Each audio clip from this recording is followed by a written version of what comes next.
Today we're going to remove a battery from a 2006 H3 Hummer. Alright, first thing we're going to do is going to go ahead and open up these little covers. That one's missing. We're going to go ahead and loosen up the negative and positive terminals with this size 10mm. After you have these loose, we'll go ahead and disconnect the negative first. Then we'll disconnect the positive.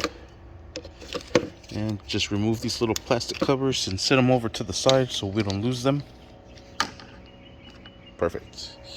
We're going to go ahead and grab our cable, bring it around, and just put it underneath that. Looks like a brake line. We're going to go ahead and twist this hose off. There's a little clamp right here. We're going to press. Releases this cover. Oh, it looks like there's another one right here. That one was already loosened. So there's one on this side and one on this side.